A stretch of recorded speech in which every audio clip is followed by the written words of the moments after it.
அருட்பெருஞ்சோதி அருட்பெருஞ்சோதி தனிப்பெருங்கருணை அருட்பெருஞ்சோதி.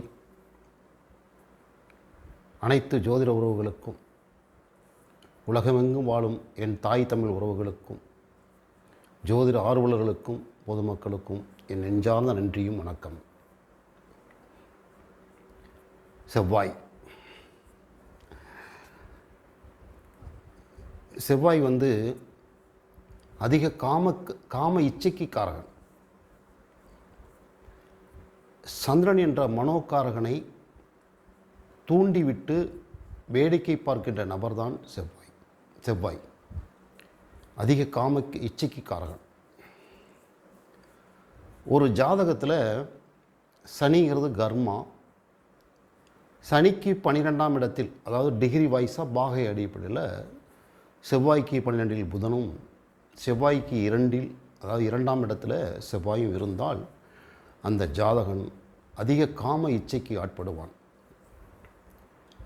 முறையற்ற புணர்ச்சியில் ஈடுபடுவான். அவன் ஓரின சேர்க்கையாளன். அந்த ஜாதகன் செவ்வாய் சனி சேர்க்கை முதலிரவில் அவசரம் காட்டும் அமைப்பு. ஒரு ஜாதகத்தில் செவ்வாய் சுயசாரத்தில் நின்று பாபர்கள் சேராமல் இருந்தால் அந்த ஜாதகன்தான் நெறி தவறாமைக்கு காரகன், நெறி தவறாமைக்கு உரியவன், நெறி தவறாமல் வாழ்பவன். பாபர்கள் சேர்ந்தால் அவன் நெறி தவறுவதில் பிழை செய்தவன். செவ்வாயோடு புதன் சேர்ந்தால் புளிச்சக்கீரை. புதன் இலைக்கு காரகன், செவ்வாய் புதனுக்கு பகைவன். அதனால் அது புளிச்சக்கீரையாக மாறிவிடும். செவ்வாயோடு சனி, அந்த ஜாதகன் இரத்த தானம் செய்ய தகுதி இல்லாதவன். ஏன்னா செவ்வாய் என்பது இரத்தம், சனி என்பது ஒழுக்கக்கேடு, மந்தன், குறையுள்ளவன், நோயுள்ளவன். ஏனெனில் அவனுடைய இரத்தத்தில் நோய் இருக்கும், இரத்தம் சிறப்பாக இருக்காது. செவ்வாயோடு குரு சேர்ந்தால் அந்த இரத்தம் சுத்தமாக இருக்கும், அவன் இரத்த தானம் செய்ய தகுதி உள்ளவன். செவ்வாய் சனி கேது, பழைய வண்டி தான் வாங்கி ஓட்ட முடியும், புது வண்டி வாங்கி ஓட்ட முடியாது. பழைய வண்டி வாங்கி ஓட்டினாலும் அந்த ஜாதகர் அந்த வண்டிக்கு லைசன்ஸ், அதாவது உரிமம் இல்லாமல் தான் வாங்குவார். அப்படியே செவ்வாய் சனி கேது சேர்க்கை அவர் புது வண்டி வாங்கினா கூட அது சீக்கிரமாக பழைய வண்டியாக மாறிடும். அடிக்கடி பழுது ஏற்பட்டுக்கிட்டே இருக்கும். வாங்கி கொஞ்ச நாள்லேயே ரிப்பேர் ஆகிடுச்சுன்னு சொல்லுவோம்ல, அது செவ்வாய் சனி கேது சேர்க்கை தான். செவ்வாயோடு சுக்கிரன் சேர்ந்தால் ஒரு பெண் சிரித்து கொண்டே பேசுவாள். அந்த சிரிப்பு நல்ல சிரிப்பு தான். ஆனால் அந்த மாதிரி சிரித்து கொண்டே பேசும் பெண்ணிடம் உள்ளுக்குள்ளே 1000 கவலைகள் இருக்கும்.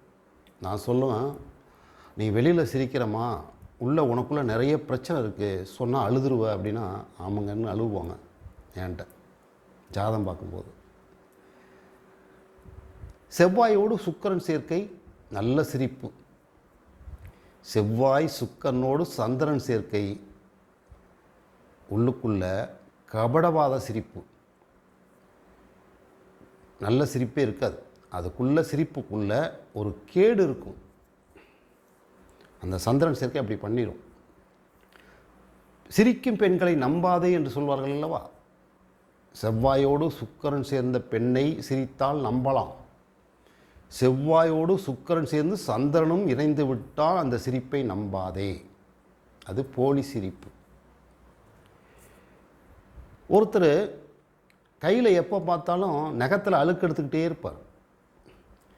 அவர் ஜாதகத்தில் செவ்வாயும் சனி சேர்ந்துருப்பாங்க. அவர் தான் நகத்தை எடுத்துக்கிட்டே இருப்பார், அழுக்கு எடுத்துக்கிட்டே இருப்பார். செவ்வாய்க்கு சுருக்கமாக ஒரு காரகம் இருக்குது, முகப்பரு. செவ்வாய்க்கு முகப்பரு.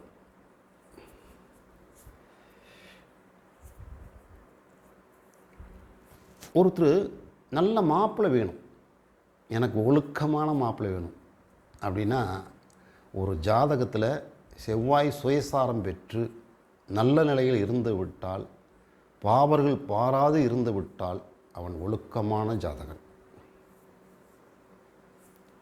செவ்வாய் தான் நெறி தவறாமைக்கு காரகன். அதனால தான் காலப்புருஷ தத்துவப்படி செவ்வாயை மேசத்தில் வைத்தார்கள்.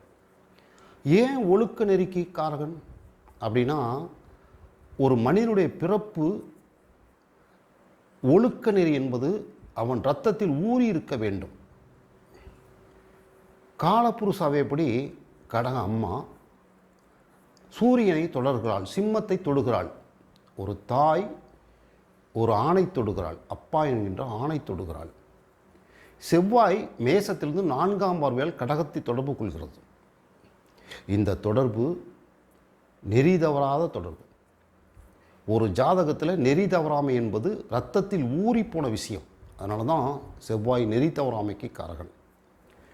செவ்வாயோடு எந்த அளவுக்கு பாவர்கள் சேர்கிறார்களோ, வக்ர கிரகங்கள் சேருதோ, நீச கிரகங்கள் சேருதோ, அந்த ஜாதகன் அந்தளவுக்கு நெறி தவறியவன். இதில் மாற்றுக்கருத்தே இருக்க முடியாது.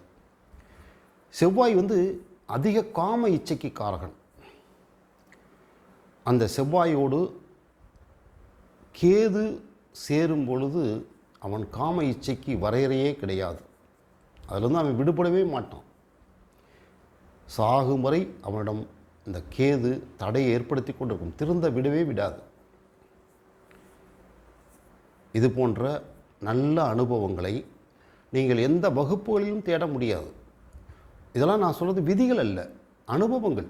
நான் பார்த்த ஜாதகங்களின் வாயிலாக கண்டறிந்த அனுபவங்கள். இதை நீங்கள் பயன்படுத்தி பலன் பாருங்கள்.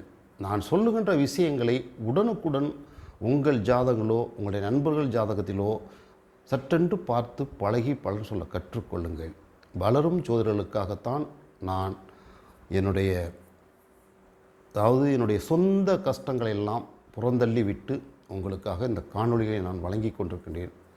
உதய அஸ்ட்ரோ வாழ்க வளர்க என்று நீங்கள் வாழ்த்துங்கள். எனக்கு நல்ல ஆதரவு தருங்கள். நன்றி, வணக்கம். வாழ்க வளமுடன்.